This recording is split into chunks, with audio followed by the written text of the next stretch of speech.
Hello dear, आपका इस video के अंदर बहुत बहुत वेलकम है भाई। तो स्टार्ट करते हैं अपना अगला कंसेप्ट। तो आगे हम करने वाले हैं भाई समेशन सीरीज। अब ये समेशन सीरीज क्या होती है धीरे धीरे आपको पता लगे। सबसे पहले है सिग्मा एन। तो सिग्मा एन क्या होता है वो मैं आपको बता देता हूँ। ये होता है sum of first n natural numbers, यानी कि 1 + 2 + 3 + 4 and so on up to n. पहले n नेचुरल नंबर्स का सम, पहली n प्राकृतिक संख्याओं का योग। ठीक है, इसको रिप्रेजेंट करते हैं ऐसे सिग्मा n। n की जगह एक बार 1 रखेंगे, फिर 2 रखेंगे, फिर 3 रखेंगे, फिर 4 रखेंगे, ऐसे। यानी कि अगर मैं आपसे ऐसे पूछता हूँ कि 1 + 2 + 3 + 4 अप टू 10, तो ये क्या होएगा? ये होएगा n × n + 1, यानी कि 10 × 11/2, 55। अगर 1 से लेकर 10 तक का आपसे सम पूछा जाए तो वो कितना होएगा? 55। अगर ऐसे ही आपसे 1 से लेकर 100 तक का सम पूछा जाए तो कितना होएगा? 100 × 101/2, 5050। ठीक है, क्लियर है। नेक्स्ट है sum of first n, sum of squares of first n natural numbers. पहले एन नेचुरल नंबर्स के स्क्वायर्स का सम।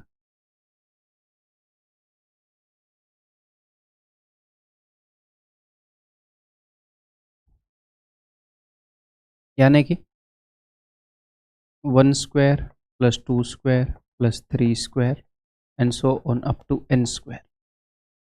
यानी कि अगर मैं आपको सिग्मा 10 बोलूँ तो सिग्मा 10 है पहले 10 नेचुरल नंबर्स का सम, यानी कि 10 × 11/2, यानी कि 55। और ऐसे ही मैं बोलूँ कि पहले 10 नेचुरल नंबर्स के स्क्वायर का sum, 1 square + 2 square + 3 square and so on up to 10 square, तो वो क्या हो जाएगा?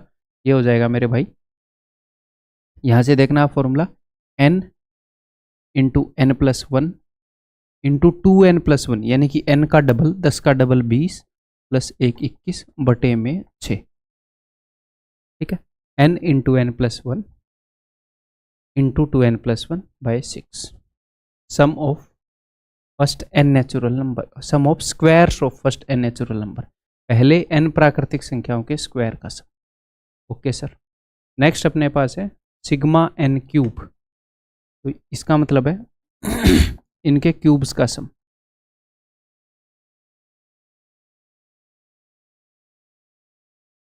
यहाँ पर एक बात ध्यान रखना कि क्यूब्स के सम का जो फॉर्मूला है वो सिंपली इसका स्क्वायर है। अगर आप ध्यान से देखो, इसका स्क्वायर है बस। ठीक है, मेरे को एग्जांपल देने की ज़रूरत नहीं है। 1 square + 2 square + 3 square, sorry 1 cube + 2 cube + 3 cube up to 10 cube, तो क्या हो जाएगा? 10 × 10 + 1/2 और उस पूरे का स्क्वायर, n × n + 1/2 और पूरे का स्क्वायर। हम इसको प्रूफ भी कर सकते हैं, इसको प्रूव भी कर सकते हैं, बट उसकी ज़रूरत नहीं है। आपको ये डायरेक्टली याद होने चाहिए, तो हम नहीं करेंगे प्रूफ। नेक्स्ट, इसका क्या मतलब है पहले ये समझाना ज़रूरी है? ये है भैया 1 × 2, यहाँ पर लिखा है सिग्मा n × n + 1, यानी कि 1 × 2 प्लस में 2 × 3 प्लस में 3 × 4 and so on up to n × n + 1। ठीक है, इसमें कितने टर्म हैं? कई बार बच्चों को लगता है कि सर इसके अंदर n + 1 टर्म है, इसके अंदर n + 1 टर्म नहीं है भैया। देखो, ये पहला टर्म है जिसमें यहाँ पर 1 है, ये दूसरा टर्म है जिसमें यहाँ पर 2 है, ये तीसरा टर्म है जिसमें यहाँ पर 3 है। तो टर्म कौन सा है वो इस नंबर इससे पता चलता है। ये पहला है, ये दूसरा है, ये तीसरा है, तो ये nth टर्म है, ये nवां टर्म है। ठीक है, ऐसे ही सिग्मा n × n + 1। अब ये आप कैसे याद रखोगे? आप याद रखोगे, देखना, जब हमारे पास सिर्फ एक टर्म था n, यहाँ पर अपने पास 2 टर्म है, एक तो n है और एक n + 1 है। तो जब हमारे पास सिर्फ एक टर्म था तो हमने क्या किया? एक टर्म बढ़ा दिया, n × n + 1। और जितने भी टर्म थे उतने से ही डिवाइड कर दिया। यहाँ पर हमारे पास 2 टर्म है तो हमने एक अगला टर्म लिख दिया n इंटू एन प्लस 1, फिर अगला क्या आएगा n+2, और टोटल हो गए 1, 2 और 3 टर्म, तो 3 से डिवाइड कर दिया। क्या सर ये एग्जाम में आता है? इस तरह का आता है, पूछा गया है, क्वेश्चन आया है इसके ऊपर, ठीक है। इसी तरीके से sigma n into n plus 1 into n plus 2 is equal to, अपने पास 3 टर्म है, 1, 2, 3, तो एक चौथा टर्म भी ले आओ इस n+2 से, अगला n+3, और टोटल कितने टर्म हो गए 1, 2, 3, 4 डिवाइडेड बाई 4। ये इसके याद रखने की टेक्निक है, ठीक है। ये क्या चीज़ है? ये चीज़ है मेरे भाई 1 इंटू 2 इंटू 3 प्लस में, ठीक है, 3 टर्म है ना, 1, 2, 3, 1 इंटू 2 इंटू 3, तो ये पहला टर्म है जिसमें 1 है, तो दूसरे टर्म में 2 आएगा, 2 into 3 into 4 and so on, n into n plus 1 into n plus 2, ठीक है, क्लियर है। आगे बढ़ जाऊं या इन 2 के ऊपर एक आधे एग्जाम्पल और दे दूं? कुछ बच्चों को ये लग रहा होगा कि सर एग्जाम्पल दे दो, दे देता हूं मैं, उतने अच्छे से हो सकता है ना समझ में आए हो। देखो, अगर ऐसे हो 1 इंटू 2 प्लस 2 इंटू 3 प्लस, देखो ये पहले टर्म में 1 है, दूसरे में 2 है, तीसरे में क्या आएगा 3 इंटू 4, ऐसे हो, और ये चलता रहे, और ये हो 50 इंटू 51, तो यहाँ पर टोटल कितने टर्म है बताना? ये पहला टर्म है, ये दूसरा टर्म है, ये तीसरा टर्म है, ये 50वां टर्म है, टोटल 50 टर्म्स हैं इसके, ठीक है। एक टर्म, 2, 3, ऐसे ही ये 50वां है। तो फॉर्मूला क्या कहता है इसका? इसका फॉर्मूला कहता है कि ये sigma n into n plus 1 है, हमारे पास 2 टर्म्स हैं, तो n इंटू एन प्लस 1, एक और बढ़ा देंगे n+2 बटे में 3, ऐसे ही इसको हम क्या करेंगे, यहाँ पर n की वैल्यू क्या है 50, तो 50 इंटू 51 इंटू 52 बटे में 3। या फिर आप ऐसे सोच सकते हो कि जो लास्ट वाला टर्म जहाँ पर ये खत्म होगा ना, उसी में एक बढ़ाकर फिर जितने भी टर्म हो जाए उसे डिवाइड कर दो, ठीक है, इसी में एक बढ़ाकर जितने भी टर्म हो जाए उससे डिवाइड कर दो, ठीक है भाई। तो ये उत्तर आ जाएगा, ये इनका सम आ जाएगा। ऐसे ही 3 वाला है। अगर ऐसे हो,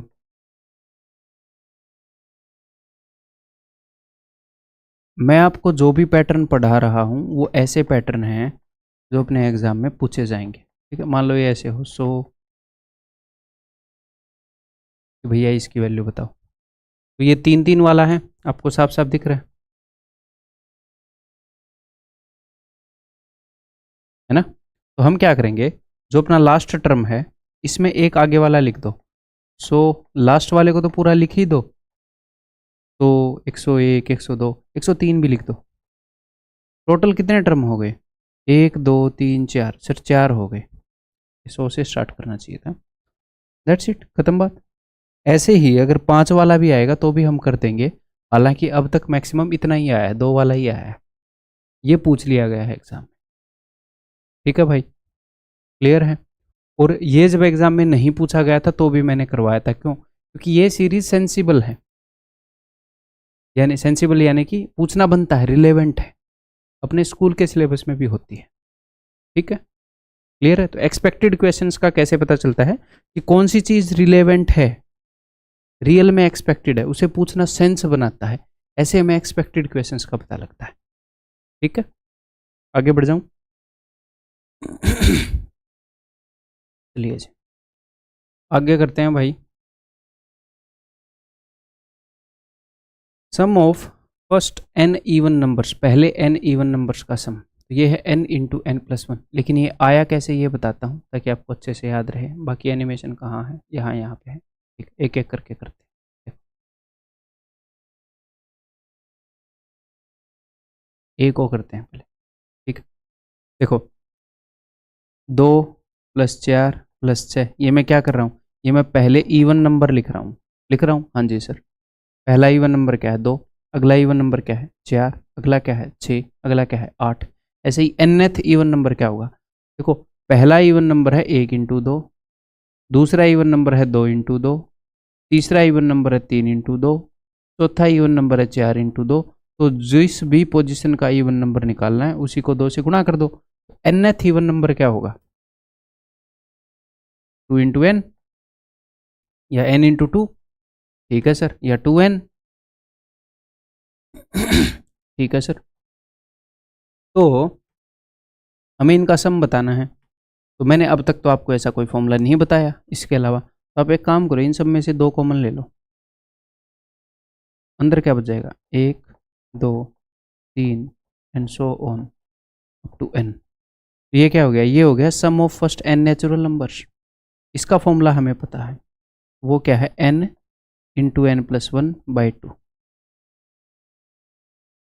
n × n+1। इसको आप कैसे याद रखोगे कि जो नेचुरल नंबर्स हैं उनसे डबल हैं इवन नंबर्स।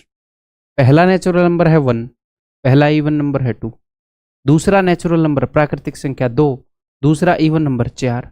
हर इवन नंबर हर एक उसी पोजीशन वाले नेचुरल नंबर से डबल है, उनका सम भी डबल हो जाएगा। तो पहले n नेचुरल नंबर्स का सम क्या है?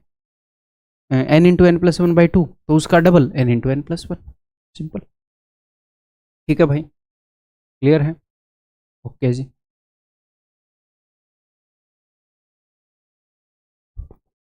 ये ए वाला हो गया, अब हम बी वाला कर लेते हैं भाई। Sum of first n odd numbers. तो पहले एक ओड नंबर का सम क्या होगा? पहला ओड नंबर क्या है? 1, उसका सम है जी 1। यहाँ पर मैं सम लिख रहा हूँ। पहले 2 ओड नंबर्स का, 2 ओड नंबर्स, पहला ओड नंबर है 1, दूसरा ओड नंबर है जी 3, तो पहले 2 ओड नंबर का सम आ गया 4। पहले 3 ओड नंबर का सम क्या होगा? पहला ओड नंबर है 1, दूसरा ओड नंबर है 3, तीसरा ओड नंबर है 5, तीसरी विषम संख्या 5 होगी। हाँ जी सर, 5 और 3 8 और 1 9। देखो इसको अलग तरीके से प्रूव किया जा सकता है, लेकिन ऐसे प्रूव करके दिखाने के बाद बच्चे को याद रहता है, उसको पता है कि मैंने कैसे ऑब्जर्व किया है। एग्जाम में अगर वो भूल भी जाए तो तुरंत निकाल लेता है 10-15 सेकंड। तो पहले एक ओड नंबर का सम 1 का स्क्वायर, ये 2 का स्क्वायर, ये 3 का स्क्वायर। इसी तरीके से पहले n ओड नंबर्स का सम आएगा n स्क्वायर। पहले n ओड नंबर्स का सम क्या आएगा? पहली n विषम संख्याओं का सम क्या आएगा? n square. क्लियर है भाई? ये मैंने वैसे ही दिया है, जस्ट वैसे ही रेंडमली। इस टाइप के कभी कभी एक आधी बार क्वेश्चन पूछ लिए जाते हैं, जस्ट आपको ऑब्जर्व करने के लिए। ये भी एक ऑब्जर्वेशन है ना, ऑब्जर्वेशन से हमने प्रूव किया है। देखो अगर मान लो आपसे ये पूछ लिया जाए तो ये है क्या? 1 से लेकर हम 50 तक गए, 1 2 3 4 ऐसे 50 तक। हाँ जी सर, फिर 50 से वापस 1 तक आ गए। मान लो कुछ इस तरह के क्वेश्चन पूछ लिए जाएं तो आप इनको ऑब्जर्व भी कर सकते हो। कैसे? 1 + 2 + 1, मैं पहले 2 तक गया तो कितना आया? 4 आ गया सर। ठीक है, अब अगर मैं 3 तक जाऊं तो सेम इसी पैटर्न को फॉलो करते हुए, क्या पता कोई पैटर्न मिल जाए। और कई बार ऐसे क्वेश्चन होते भी हैं, पैटर्न मिल जाता है। तो सर 3 और 2 5 और 1 6 और 3 9। अच्छा, अगर मैं 4 तक जाऊं, जब आपको पैटर्न मिले तो बता देना मुझे। यहाँ से यहाँ तक 10 हो जाएगा, 10 और यहाँ से 16। जब मैं 2 तक गया तो 2 का स्क्वायर, 3 तक गया तो 3 का स्क्वायर, 4 तक गया तो 4 का स्क्वायर। ऐसे ही मैं 50 तक गया हूँ तो इसका उत्तर क्या हो जाएगा? 50 का स्क्वायर, यानी कि 2500। क्या सर हमें ये याद रखना है? ना, याद रखने के लिए नहीं बताया। कई बार ऐसे क्वेश्चन होते हैं जिनमें आप ऐसे पैटर्न ऑब्जर्व कर सकते हो। ठीक है, जस्ट ये स्किल बता रहा हूँ। ठीक है, आगे बढ़ जाऊँ मैं? ओके जी। अब ये करो, कुछ क्वेश्चन करते हैं। और आगे बढ़ने से पहले एक बार ये सारे याद कर लो। ये सारे याद कर लो। ठीक है, पॉज करके लिख लेना नोटबुक पर, और ये 2 भी याद कर लो। समेशन वाली सारी चीज़ें एक जगह करवा दी। इसके ऊपर जिस तरह के क्वेश्चन आए हैं वो सारे करवा देता हूँ। ये देखो, यहाँ पर फॉर्मूले की वजह से ज़रूरत नहीं पड़ेगी, बस वैसे ही बता रहा हूँ। देखो भाई, 1 का स्क्वायर प्लस 2 का स्क्वायर प्लस 3 का square plus plus so on 20 का square is equal to this. इन्होंने बताया कि अगर इसकी वैल्यू ये हो, इसकी वैल्यू बता दो आप हमें। ठीक है जी। देखो, कई बार बच्चों को ये लगता है कि सर अगर मैं इसमें से 2 कॉमन ले लूँ तो ये हो जाएगा 1 का स्क्वायर, ये 2 का स्क्वायर, 2 3 6 ये 3 का स्क्वायर एंड सो ऑन, ये हो जाएगा सर 20 का स्क्वायर। तो इसकी वैल्यू ऑलरेडी दे रखी है सर, इसका जस्ट डबल जो कर देंगे वो उत्तर हो जाएगा, यानी कि ये वाला उत्तर हो जाएगा। लेकिन ये गलत है। क्यों गलत है मैं आपको बताता हूँ। देखो, यहाँ पर पहला टर्म क्या है, यहाँ पर पहला टर्म है 1 का स्क्वायर 1, यहाँ पर 2 का स्क्वायर 4, यहाँ पर 3 का स्क्वायर 9। ठीक है, यहाँ पर पहला टर्म क्या है, यहाँ पर पहला टर्म है 2 का स्क्वायर 4, यहाँ पर 4 का स्क्वायर 16, यहाँ पर 6 का स्क्वायर 36। ठीक है, तो आपने जब 2 कॉमन लिया तो आप बोल रहे थे कि ये जो है ये ऐसा ही बन गया, लेकिन देखो 1 का 4 गुना है, ये तो 4 कॉमन लेने पर बनना था। 4 का 4 गुना 16, 9 का 4 गुना 36। एक्चुअल में जब हम कॉमन लेते हैं, ऐसे आप कॉमन ले सकते हो, कोई दिक्कत नहीं है, बट ये पावर भी आती है कॉमन के ऊपर। सबकी पावर 2 थी, तो जो आपने कॉमन लिया उसके ऊपर भी पावर 2 आएगी। ठीक है, तो यानी कि इसको मैं ऐसे लिख सकता हूं कि 2 की पावर 2 मैं कॉमन लूंगा, जो सबके ऊपर पावर है वो कॉमन लेना पड़ेगा। अब अंदर 1 की पावर 2, 2 की पावर 2, अब ऐसे बच जाएगा। ये मैंने क्यों बताया है, जस्ट आपको ये बताने के लिए, दिखाने के लिए कि आप ऐसे ऑब्जर्व कर सकते हो एग्जाम में। अगर ऐसे आए तो एक बार डाउट रह जाए तो ऐसे देख सकते हो कि भैया ये 4 गुना है ये सीरीज, तो 4 कॉमन लेने पर ये ऐसी ही बन जाएगी। अदरवाइज आपको पता होना चाहिए कि ऐसे जब हम कॉमन लेंगे तो पावर भी कॉमन आती है। जब आप इसमें से कॉमन लेते हो, इन सब की पावर 1 है, आप यहाँ पर भी कॉमन लेते हो पावर, बट वो पावर 1 है, इसीलिए हमें लिखने की जरूरत नहीं होती। तो यहाँ पर इसकी वैल्यू तो भाई साहब ने ऑलरेडी दे रखी है, इसकी वैल्यू तो क्या है, सिर्फ मैं यही कंसेप्ट आपको बता रहा था यहाँ पर। तो इसका 4 गुना उत्तर हो जाएगा, क्या होगा, 4 7 28, ये वाला हो जाएगा। ठीक है, ऑप्शन है। ऐसे ही अगला क्वेश्चन करोगे, करोगे कि नहीं करोगे, बताओ फिर। ये गलत है भाई, सरासर गलत है। ठीक है, ये क्यूब है और यहाँ पर ये भी क्यूब है। अपने पास पीला पेन है नहीं, बट अब करो। तो सिंपली लास्ट क्वेश्चन की तरह ही, यहाँ से अगर मैं कॉमन लूँगा तो मैं 2 कॉमन नहीं ले सकता, मैं 2 की पावर 3, ये पावर भी कॉमन आएगी, तो अंदर क्या बच जाएगा। अब आप इनको 2 से डिवाइड कर सकते हो।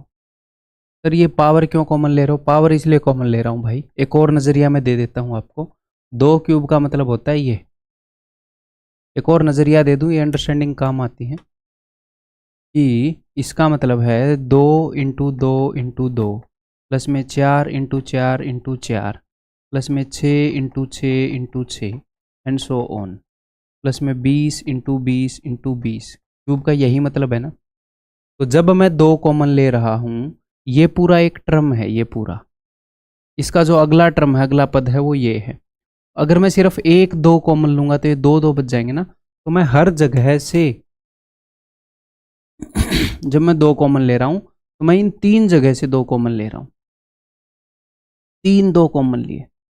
और यहां पर भी मैंने 1 2 यहां से उठाया, 1 2 यहां से उठाया, 1 2 यहां से उठाया, यहां पर मैंने 1 2 यहां से उठाया, 1 2 यहां से उठाया, 1 2 यहां से उठाया। 3 3 जगह मैं 3 बार 2 कॉमन ले रहा हूं, यहां से मैंने 2 कॉमन नहीं लिया, 3 जगह से 2 कॉमन लिया। तो आप ऐसा याद रखोगे कि पावर भी जब आप कॉमन लेते हो तो जो कॉमन ले रहे हैं उसके सिर पर वो पावर भी आती है। ठीक है, तो यहाँ पर क्या बच जाएगा, 1 का क्यूब प्लस 2 का क्यूब। और इस कंसेप्ट के ऊपर काफ़ी क्वेश्चन आए हैं, ऐसा नहीं है कि क्वेश्चन नहीं आए हैं, बस वैसे ही बता रहा हूँ। क्लियर है भाई। तो 2 का क्यूब यानी कि 8, और इसकी वैल्यू भाई ने बता रखी है 3025,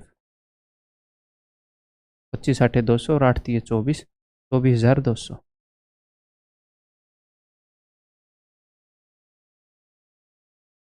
ठीक है, इसके ऊपर आगे आए हुए क्वेश्चन करेंगे। यहाँ पर तो मैं सिर्फ इसलिए बता रहा हूँ कि कुछ क्वेश्चन में इसकी ज़रूरत पड़ेगी। ये देखो, अब मैं डायरेक्टली आपसे ऐसे क्वेश्चन तो भाई पूछूंगा नहीं कि पहले 20 नेचुरल नंबर का सम बता दो ना, तो आप सिंपली फॉर्मूला लगा दोगे भैया 20 × 21/2। ना ही मैं ये पूछूंगा कि पहले 20 नेचुरल नंबर्स के स्क्वायर्स का सम बता दो, तो आप बोलोगे sir n × n+1 × 2n+1 divided by 6। यहाँ पर डिवाइडेड बाई 6 है, ध्यान रखना। मैं ये भी नहीं पूछूंगा कि पहले 20 नेचुरल नंबर्स के क्यूब का सम बता दो। क्या बोलोगे यहाँ पर बताओ? ऊपर वाले का स्क्वायर होता है तो n × n+1/2 का होल स्क्वायर। सेम चीज़ को 2 बार लिख लेना। क्लियर है? तो डायरेक्टली मैंने क्वेश्चन ले लिया। इसको देखो, यूज यही नॉलेज होगी। देखो इसको बताओ,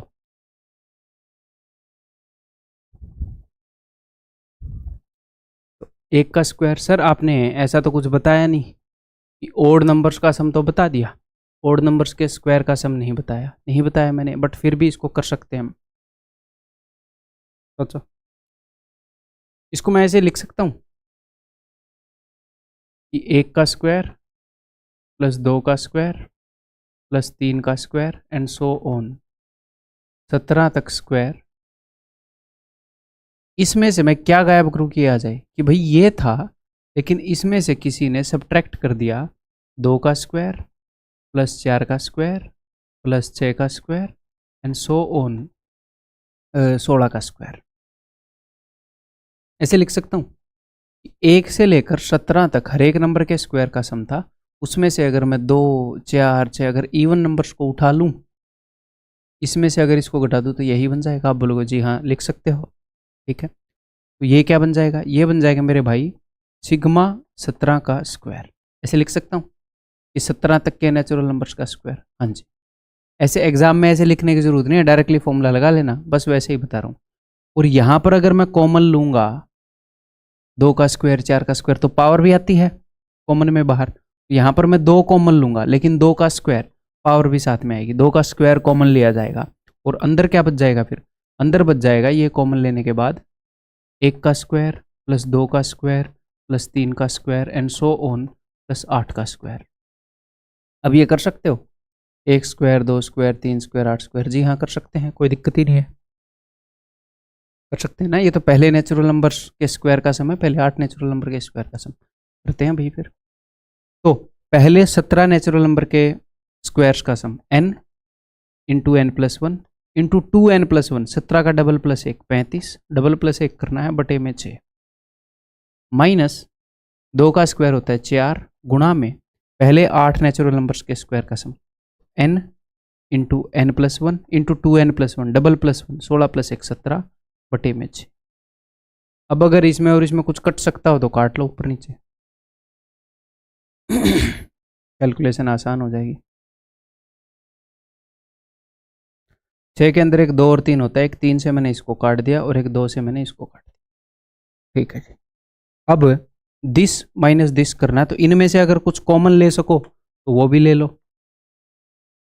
जैसे 17 है इधर, मैंने काट दिया 17 और कॉमन ले लिया, ऐसे आप काट सकते हो।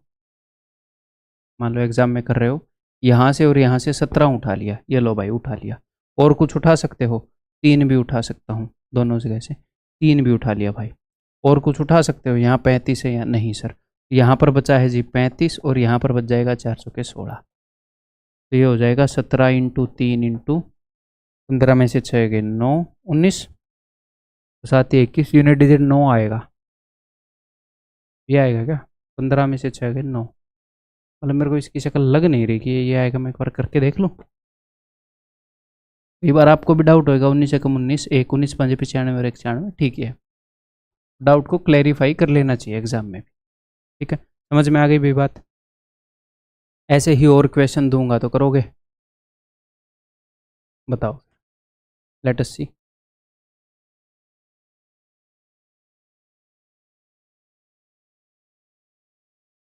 What is the value of this? भाई इवन नंबर है, 14 का क्यूब 16 का क्यूब, ठीक है। अगर मैं इसको लिखना भी चाहूँगा कि मैं लिख भी नहीं पाऊँगा। जैसे लास्ट वाले क्वेश्चन में तो मैंने ये बोल दिया कि 1 से लेकर 17 तक का ऐसा सीरीज़ था, उसमें से इवन नंबर गायब कर दिया। यहाँ पर कैसे बोलूँगा? ये तो सीरीज़ भी मतलब कि 1 से लेकर है नहीं। देखो क्या कर सकते हो, सोचो। यहाँ पर मैं एक काम करता हूँ भाई, 2 तो इन सब में से कॉमन ले सकता हूँ ना, इवन है ना, तो मैंने और पावर साथ में ही आएगी, तो 2 की पावर 3 ये कॉमन लिया जाएगा, तो अंदर बच जाएगा यहाँ पर क्या, 2 साते 14, 2 आठे 16, 2 निम्मे 18 एंड सो ऑन। 2 से इसको काटूंगा तो 15 का क्यूब। अब कुछ सोच सकते हो कि 7 8 9 10 ऐसे 15 तक है सर। अब कुछ सोच सकते हो?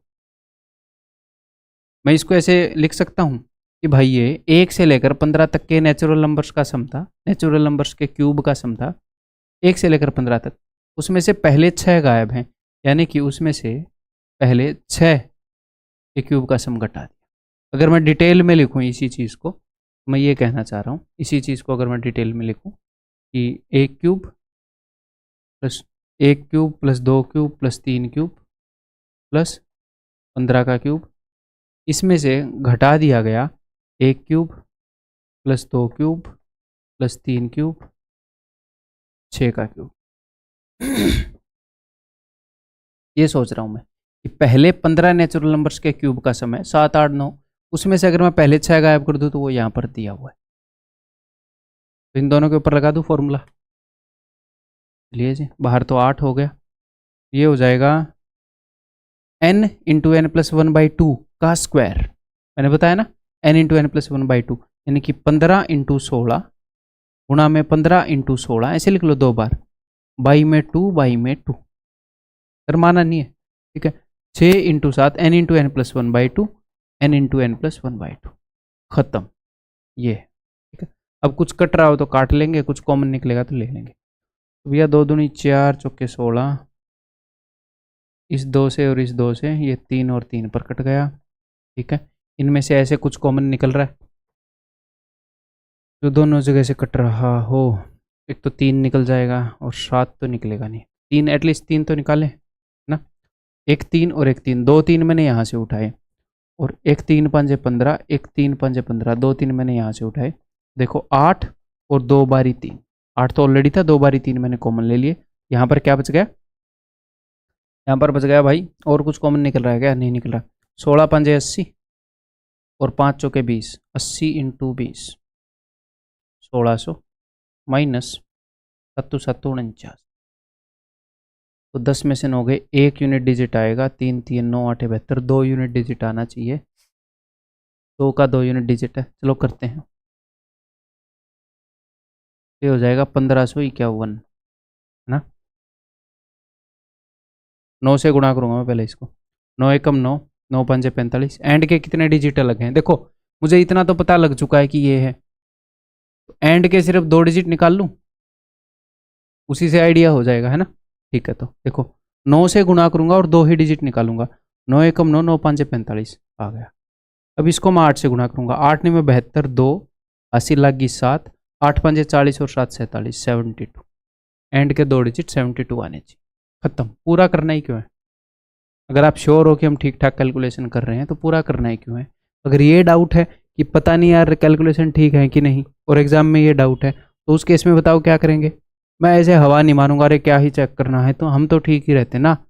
डाउट है, आदमी हो आप, आम इंसान हो, सबके मन में आ जाता है, फिर एक बार पूरी करके देख लो, मैच हो रही है तो ठीक है, नहीं तो एटलीस्ट पता लग जाएगा ना भाई। अगर मान लो गलत निकाल लिया तो कम से कम नेगेटिव नंबर तो नहीं आएंगे। चलो बताओ।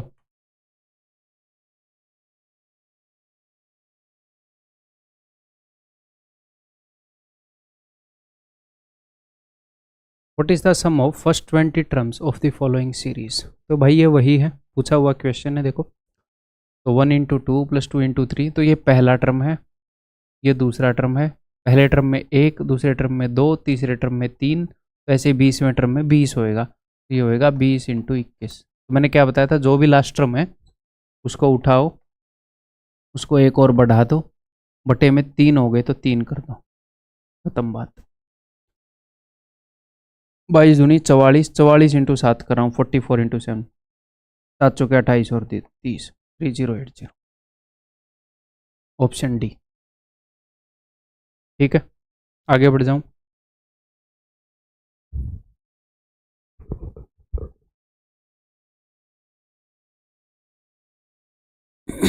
एक बार थोड़ा सा मैं 15-20 सेकंड का रेस्ट ले लूँ भाई।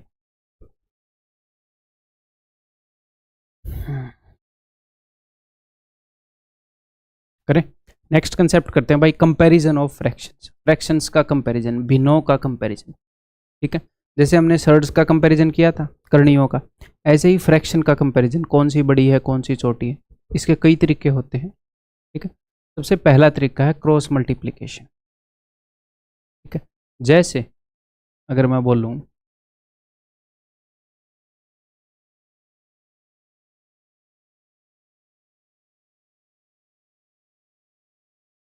थोड़ा सा इजी ले लूँ, पर चलो यही है। मान लो आपने इनको कंपेयर करना है। ठीक है, तो हम क्या करेंगे, आप क्रॉस मल्टीप्लाई करोगे, इसको इधर ऊपर भेज दोगे और इसको इधर ऊपर भेज दोगे।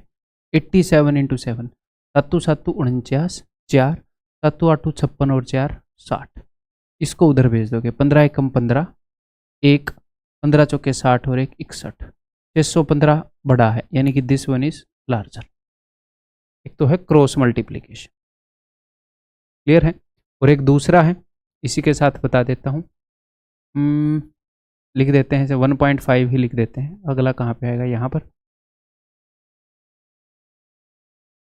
यहाँ पे लिख देता हूँ मैं। अगला है राइट इन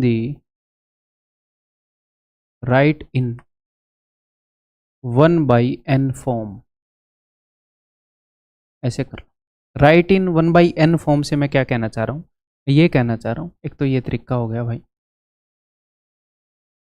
कि मान लो अपने पास ऐसे है 6 बटे में कुछ भी, मान लो 107, और एक और जगह है कि 12 बटे में, मेरे को एक बार बनाना पड़ेगा।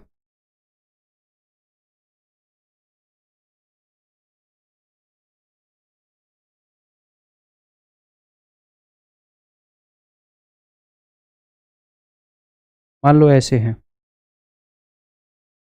ठीक है, तो यहाँ पर भी हम क्रॉस मल्टीप्लाई कर सकते हैं, ऐसी कोई दिक्कत नहीं है कि यहाँ पर आप क्रॉस मल्टीप्लाई नहीं कर सकते। बट एक और तरीका, यहाँ पर एक और तरीका है जो बहुत बेटर जाएगा, ऐसे करना। बट ठीक है, अभी मैं दूसरी चीज़ बता रहा हूँ कि आप ऐसे कर सकते हो कि आप काट सकते हो। अगर आपको इनका पहाड़ा आता हो ना, 6 और 12, तो 6 एक कम 6, 6 एक कम 6, 4 बच गया, 6 7 42, 17 पॉइंट समथिंग है।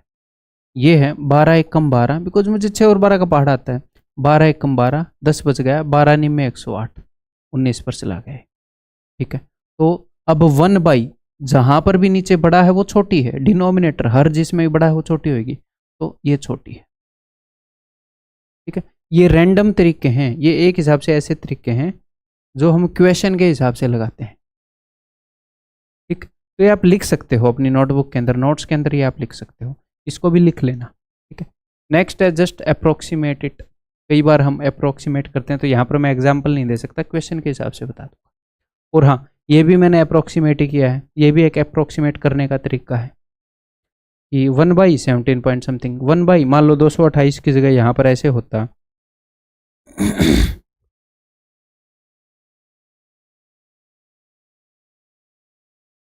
ये 231, तो ये 19 पॉइंट समथिंग है। तो मैंने अप्रोक्सीमेट ही किया है, अगर ऐसे अप्रोक्सीमेट कर सकते हो तो ऐसे कर लेंगे। ठीक है, अप्रोक्सीमेट करने के कई तरीके हैं, अकॉर्डिंग टू क्वेश्चन बताऊंगा। Next, change in numerator and denominator. Numerator और डिनोमिनेटर में जो चेंज है वो देखते हैं। वो कैसे देखते हैं, इसी एग्जाम्पल के हिसाब से बता दूं।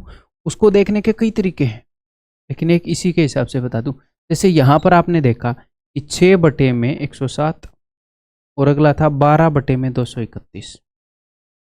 तो मैंने ये देखा कि यार न्यूमरेटर जो है वो तो डबल हो गया। ठीक है, तो डिनोमिनेटर क्या हुआ, डबल हुआ, डबल से ज़्यादा हुआ, डबल से कम हुआ। इसका डबल होता है, इसका डबल होता है 214, तो ये डबल से भी ज़्यादा हो गया, डबल से भी ज़्यादा हो गया ना यहाँ पर। तो अगर डिनोमिनेटर ज़्यादा बढ़ जाए, नीचे वाली चीज़ बढ़ जाएगी तो चीज़ छोटी हो जाएगी। ये वैल्यू जितनी बड़ी होगी ओवरऑल वैल्यू उतनी छोटी होगी। अगर ऊपर वाली चीज़ ज़्यादा बढ़ गई तो चीज़ बड़ी हो जाएगी।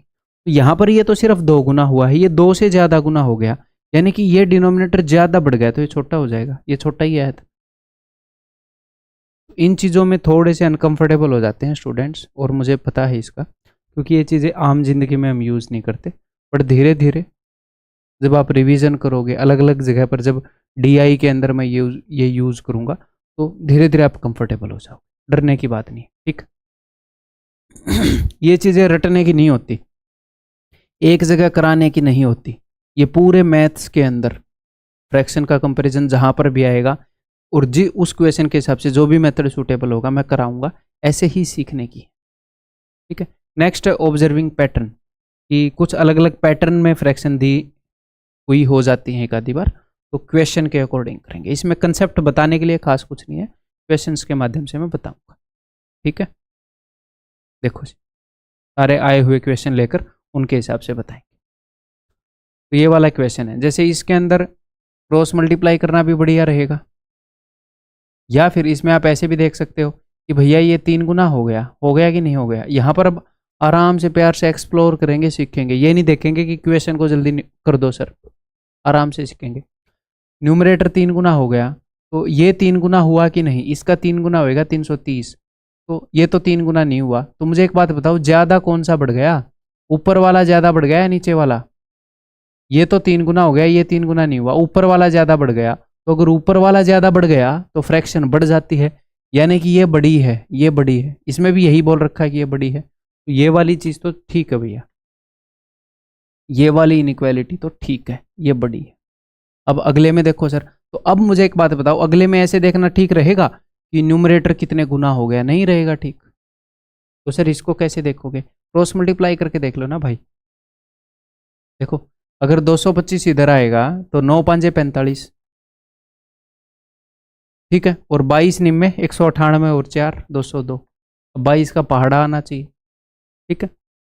अब 308 को उधर भेज दूँ, 308 × 7 7 8 56 7 3 21, बताओ कौन सा बड़ा है? सर ये वाला बड़ा है, उसने भी यही बड़ा बता रखा है, ये भी ठीक है, तो ये स्टेटमेंट बिल्कुल ठीक है। यहाँ पर भी क्रॉस मल्टीप्लाई करके इजीली देख सकते थे। अगर इसको इधर भेजते हैं तो 924 होता, और इसको इधर भेजते तो 990 होता। हमें पता है कि ये बड़ा है सर, हमें तो ये वाला आसान लगा। हाँ, सीखेंगे सारे, है ना। नेक्स्ट आप ऐसे भी कर सकते थे, क्योंकि क्रॉस मल्टीप्लाई में क्या नुकसान है कि सिर्फ 2 को एक बार में कंपेयर कर सकते हैं, लेकिन जो मैंने 1/n का फॉर्मेट बताया उसमें सारों को इकट्ठे कर सकते हो। अगर आपको इनका पहाड़ा आता हो तो 3 9 और 7 का पहाड़ा आता है ना, एक बार में निपटा देंगे। देखो 3 एकम 3, 3 3 9, 2 बच गया, 2 और 0, 3 6 18, 36 पॉइंट समथिंग आई। एग्जैक्टली निकालने की जरूरत नहीं पड़ती अपने क्वेश्चंस में, बहुत रेयर होगा। ये एग्जैक्टली आए हुए क्वेश्चन है सारे। 9 3 27, 3 और 8, 9 चौके 36, 34 पॉइंट समथिंग। ये 7 एकम 7, 7 3 21, 7 दूनी 14, 32 पॉइंट समथिंग। तो देखो नीचे जिसमें सबसे बड़ा होगा वो सबसे छोटा होगा। ये सबसे बड़ा है तो ये छोटा है इससे, और इससे छोटा ये है, यानी कि ये बड़ी है।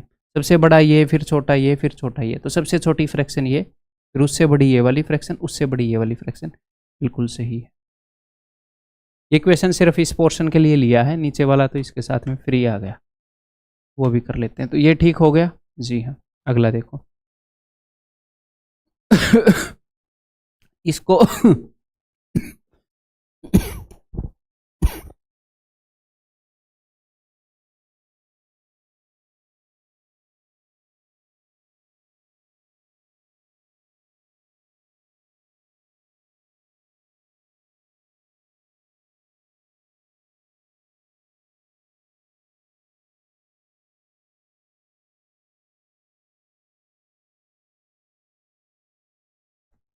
हेलो, ठीक है जी। देखो इसको मैंने कई बार बोला कि इसको आप ऐसे देख सकते हो 99 + 1/7, इसको आप ऐसे देख सकते हो 99 + 2/7, है ना। तो इसको मन ही मन में आप ऐसे देख सकते हो कि 99 कितनी बार आया है, 1 2 3 ऐसे 6। देखो यहाँ पर 1/7 था, 2/7 था, 3/7 था, 6/7, तो 99 जो हो वो 6 बार आ गया प्लस में। 1/7, 2/7, 3/7, 1 से लेकर 6 तक। तो 1 से लेकर 6 तक का क्या सम होता है? पहले है नेचुरल नंबर 6 × 7/2 भैया, 1 से लेकर 6 तक का सम। तो डिनोमिनेटर तो सब में सेम था, न्यूमरेटर में 1 + 2 + ऐसे 6 तक आना था। तो ये आ गया मेरे भाई 3। तो ये 99 × 6, 99 को मन ही मन में ऐसे देखो 100 - 1, ये क्या हो जाएगा? 600 - 6 प्लस में 3, तो 597। 600 - 3 597। ये झूठ बोल रहा है, ये गलत है। ओनली 1:2। ठीक है, आगे बढ़ जाऊं। यहाँ पर ये नहीं देखना कौन सा मेथड सुपीरियर है, कौन सा मेथड बढ़िया है, कौन सा मेथड घटिया है। अगर ऐसा कुछ होता तो मैं ही बता देता। फ्रैक्शन के कंपैरिजन का सारे सीखने हैं। चलिए जी देखते हैं। तो सबसे पहले वाले को करते हैं। तो पहले मैं इन सबको जोड़ दूं सिंपली, 11 और 17, और ये माइनस का है भैया, ये माइनस का 5 है, माइनस का 2, 5 और 2 7 होता है। तो 17 में से 7 गए 10, प्लस का 10 बच गया। तो 10 और 11 21, 21 हो गया भाई। ठीक है, अब इन सारे फ्रैक्शन को देखते हैं। ये जो फ्रैक्शन है ये भी माइनस वाले फ्रैक्शन है, -1/5 और -1/10 कंसिडर किए जाएंगे। तो 1/5 को मन ही मन 2 से ऊपर और नीचे गुणा कर दो ताकि नीचे 10 बन जाए। तो ये 2/10 है, ये 1/10, तो -3/10 हो गया। ठीक है भाई, इनको जोड़ते हैं। इसको ऊपर नीचे मैंने 2 से गुणा कर दिया, 2/4, 2 और 3 5/4 हो गया। ठीक है, इसको करूं सोल्व, 10 × 5 = 50, -12 38/40, यानी कि 19/20। 20 × 21 कितना होएगा? 21 दूनी 42, 420, और ये 439/20। बिल्कुल ठीक। ठीक है, नेक्स्ट इसको देखते हैं। अब मुझे एक बात बताओ, करने को तो मैं क्रॉस मल्टीप्लाई से भी कर लूं, बट मुझे 9 का, 11 का और 12 का टेबल आता है। क्रॉस मल्टीप्लाई से करूंगा तो इन दो को अलग से करना पड़ेगा, इन दो को अलग से। तो 1/n वाले फॉर्मेट में इजीली कंपेयर हो जाती हैं, तो उससे करते हैं। ठीक है, इनको मैं लिख सकता हूं दोस्त, 9 × 1 = 9, 9 × 1 = 9, 1 बच गया, 9 × 1 = 9, 8 बच गया, 8 और 8 9 में 81, 119 पॉइंट समथिंग। अगले वाले को मैं लिख सकता हूँ 11 × 1 = 11, तो नहीं गया भाई, 0 चढ़ा दिया हमने। 11 दूनी 22, 102 पॉइंट समथिंग। देखो कितना फर्क है, 119 102, ऐसे क्वेश्चन आते हैं अपने एग्जाम में। 12 × 1 = 12, तो ये 101 होएगा। 1200 तो 100 पर चला जाएगा, 12 × 1 = 12, 19 में एक बार और जाएगा। तो मुझे बताओ, सबसे बड़ा ये नंबर है तो ये सबसे छोटी होएगी, लेकिन ये इसने सबसे बड़ी बता रखी है। ये एक ही जगह पर गलती मिलते ही आप ऐसे काट दो, दूसरे के कंपेयर करने की कोशिश मत करो। ऐसे ही इसको देखते हैं। ठीक, तो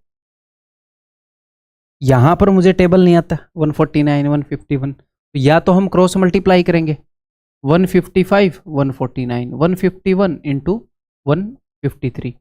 मुझे बात बताओ, क्रॉस मल्टीप्लाई करके कर लोगे जी? नहीं, बट यहाँ पर कोई पैटर्न है, कोई पैटर्न पकड़ पा रहे हो? कोई पैटर्न है, पूछा हुआ क्वेश्चन है, ऐसे पूछता है वो। देखो ऊपर वाला 2 छोटा है, यहाँ पर भी ऊपर वाला 2 छोटा है, तो सर ऐसे में क्या करें? मेरे पास 2 रास्ते हैं, या तो मैं आपको रटवा दूं कि जब ऊपर वाला छोटा होता है तो जिसमें ये सबसे छोटा है वो बड़ी है, जब नीचे वाला छोटा होता है तो जिसमें ये सबसे बड़ा है वो छोटी है। काफ़ी कन्फ्यूजिंग हो जाएगा। या फिर आप एक काम कर सकते हो, क्या यही पैटर्न करके देख लो ना इजी वाले फ्रैक्शन पर। कैसे करके देखें? देखो ऊपर वाला छोटा है, ऊपर और नीचे वाले में एक फिक्स गैप है, तो यहाँ पर 2 का गैप है। आप अपने मन ही मन में कितने का भी गैप ले लो, चलो आप भी 2 का गैप ले लो, 1/3 ले लिया, हाँ जी सर। अब थोड़ी सी बड़ी ले लो, अब ले लो 100/103। ठीक है, या फिर आपका मन ना माने तो आप ले लो थोड़ी सी बड़ी ले लो, उसी में अंदाजा आ जाएगा। 1/3 लिया है, 2 जोड़ा है ना, तो फिर आप ले लो 4/6 या फिर 2/4, कोई भी ले लो। इधर भी मैंने 2 जोड़ा है, इधर भी 2 जोड़ा है। 1/3 होता है 33.33 और 2/4 होता है 50%। बताओ कौन सा बड़ा है? ये बड़ा है। तो ये रटने की जरूरत नहीं है, 1 सेकंड में लिखोगे आपको ये पता चल जाएगा कि भैया जब भी ऐसा हो, तो देखो यहाँ पर 1 है, यहाँ पर 2 है, तो जिसमें भी ये बड़ा है वो बड़ा है। तो ये सबसे बड़ा किसमें, इसमें, ये सबसे बड़ा है भैया। इन्होंने तो गलत बता रखा, खत्म। कई बार इससे उल्टा होता है। अब इसको रटना मत कि बड़े वाली बड़ी है 2 का गैप, तो नहीं। अब क्वेश्चन तो ऐसे भी आ जाएगा। आप लोगों में भी कई ऐसे बच्चे हैं शांति से मानते नहीं है, ऐसे पूरा बताना पड़ता है। देखो देखो, वैसे ही बताना जरूरी है मेरे लिए। देखो, अब की बार नीचे वाला बढ़ा था, क्या पता ऊपर वाला बढ़ा दे दे वो इसमें ऐसे ही दे दे, फिर क्या करोगे?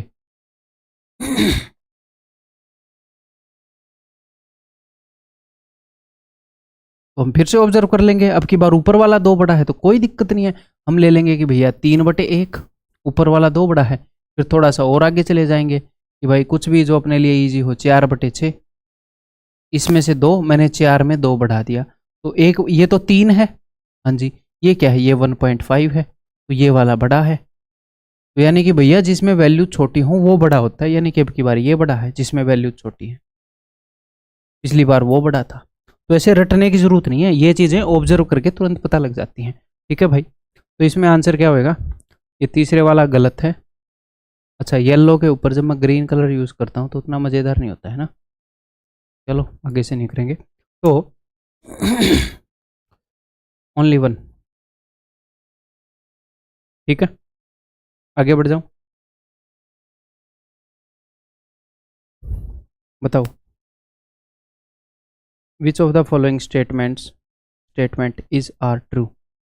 देखते हैं भाई। तो यहाँ पर या तो आप इजीली क्रॉस मल्टीप्लाई कर लो, या वैसे ही 1/n के फॉर्म में लिख लो। तो ये मैं आपको HW के लिए दे दूँ, इसमें और कोई दिक्कत नहीं है, इसमें कोई दिक्कत नहीं है। मैं एक बार देख लूँ, ये ना हो कि मैं कुछ बताना चाह रहा हूँ।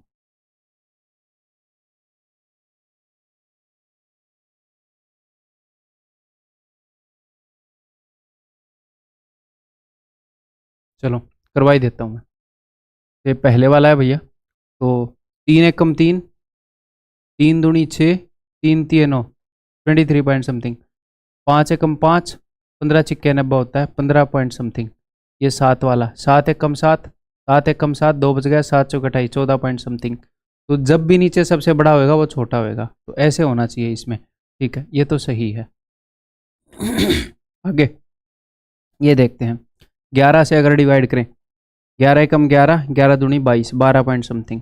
अगर 12 से डिवाइड करें, 12 एकम 12, 12 तिये 36, 13 पॉइंट समथिंग। अब अगर 13 से डिवाइड करें तो 13 एकम 13, 5 बच गया, 13 तिये 39, 13 चौके 52 से जस्ट एक कम है। अब यहाँ पर कई बच्चे अटक जाएंगे कि सर ये करूँ या ये करूँ। तो मेरे दोस्त, अगर आपने ध्यान दिया, ध्यान से देखना, यहाँ पर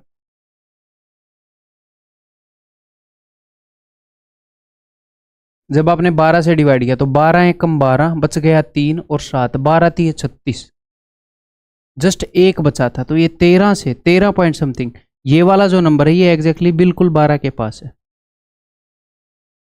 हमने इतना डिटेल में जाने की जरूरत नहीं है इस क्वेश्चन में कि मैं पॉइंट के आगे वाले भी लिखूं, मैं लिख सकता हूं। मैं आपको अंडरस्टैंडिंग दे रहा हूं कि जब मैंने 13 से इसको डिवाइड किया तो 13 एकम 13, 5 बच गया था, 5 और 1। ठीक है, तो 13 चौके 52, ये 14 से जस्ट करीब है। अच्छा, मैंने 12 और 13 लिख दिया, तभी तो गड़बड़ हो रही है। ये 14 के जस्ट करीब है ये वाला नंबर यहाँ पर, तो मुझे पता है ये वाला नंबर छोटा है। ठीक है, और मैंने, यार क्या हो गया, मैं सच बताऊँ मेरा सिर दुख रहा है, बट मेरे को, मैं ये वीडियो मिस नहीं करना चाह रहा था। हो सकता है आपको इस वीडियो में थोड़ा ऑफ भी लगा हो माइंड, बट मैंने सोचा बना देता हूँ। चलो मैं रिलैक्स होता हूँ मेंटली थोड़ा।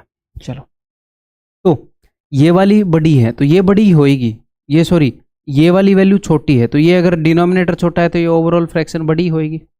ये सबसे छोटा है, बड़ी होएगी, तो ये होएगा, यानी कि ये भी ठीक है। ठीक है भाई, इसको अगर आप एग्जैक्ट देखना चाहो तो आप देख सकते हो कि 13 1/8, 13.08, सॉरी 13.12। अच्छा, 1/12 आएगा, 12 से भाग रहा हूँ, 13.08। मेरे ख्याल आप समझ गए जो मैं बताना चाह रहा हूँ। Option C, both 1 and 2। तो इस वीडियो में हम कंपैरिजन ऑफ फ्रैक्शन खत्म करते हैं बस। 1.5 घंटे में नहीं लेता भाई।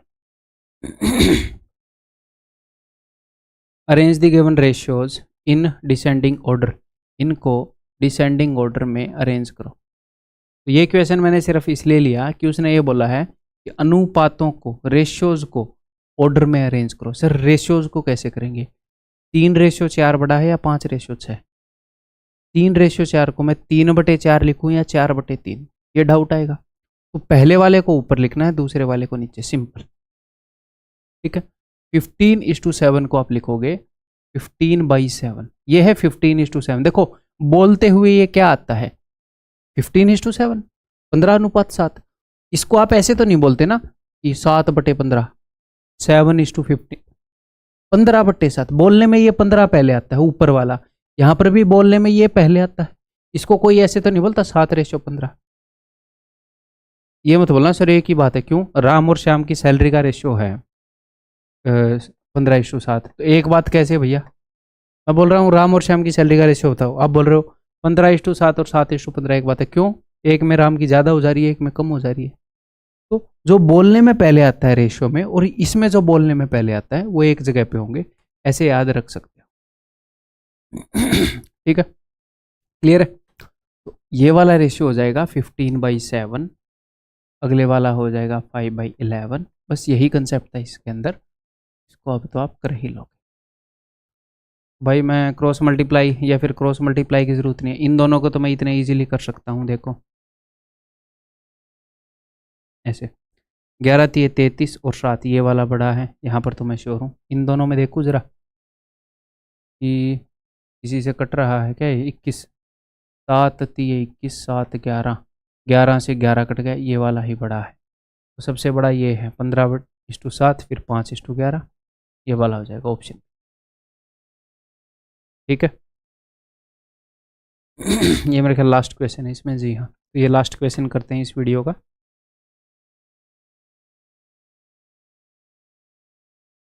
तो भाई ये PQR है, तो यहाँ पर आपने कंपेयर करके बताना है। तो ये काफ़ी डिफ़िकल्ट हो जाएगा आपके लिए। देखो मतलब काफ़ी करीबी मामला है ये, है ना। इसको हम कैसे करेंगे? आपको एक चीज़ दिख रही है कि 96, 95, 97, 97, 96, 98, मतलब ये इन नंबरों के साथ गेम खेला जा रहा है। किन किन नंबरों से क्वेश्चन बनाया है? 95, 96, 97, 98 आया हुआ क्वेश्चन है। तो क्यों ना मैं ये करूं कि मैं भी एक ऐसी ही वैल्यूज बना लूं इसी तरीके से, बट ये बड़े बड़े नंबर मुझे तंग कर रहे हैं, इनकी जगह पर मैं ये ले लूं 1, 2, 3, 4। तो यहाँ पर P की वैल्यू हो जाएगी 96, 96 की जगह क्या है 2 बटे में 95 की जगह है 1 और 97 की जगह है जी 3, यानी कि 2/3। Q की वैल्यू हो जाएगी दोस्त 97 यानी कि 3 बटे में 96 यानी कि 2 इंटू 98, 4। सर ऐसे करने से गलत तो नहीं हो जाएगा? नहीं होएगा, टेंशन मतलब। गलत होएगा तो मैं बता ही दूंगा, मैं खुद इस चीज़ के खिलाफ होता हूँ। एक क्वेश्चन करके निकल गए हैं। ठीक है, आपको पढ़ाने आया हूँ, बेवकूफ़ बनाने नहीं। 1/97, 97 की जगह है 3, 1/3। ऐसे कर सकते हैं हम ऑब्जर्व। और सर किस क्वेश्चन में कर सकते हैं, किस में नहीं कर सकते, वो प्रैक्टिस से ही आपको पता चलेगा। इस तरह के क्वेश्चन जहाँ पर भी करवाए जा सकते हैं मैं करवाता हूँ, जहाँ पर भी वो पूछता है। तो ये हो जाएगा जी 66.66%। आप इन फ्रैक्शंस को भी कंपेयर कर सकते हो, बट परसेंटेज की नॉलेज से ये इजीली हो जाएंगे। 37.5% और ये 33.33%। तो सबसे बड़ा है P, उसके बाद है Q, उसके बाद है R। तो सबसे छोटा R है, R is less than Q is less than P। Answer is option P। तो भाई इस वीडियो के अंदर इतना ही। मैं चाहता था कि ये वीडियो मैं 1.5 घंटे तक शूट करूं, बट नहीं कर पाया मैं। एक और आगे, इससे आगे मिसलेनियस क्वेश्चन की छोटी सी वीडियो होएगी, उसके बाद काफ़ी क्वेश्चन आपको HW में प्रैक्टिस के लिए दूंगा। And that's it, simplification over. ठीक है, अगली वीडियो में मिलता हूँ भाई। Bye bye.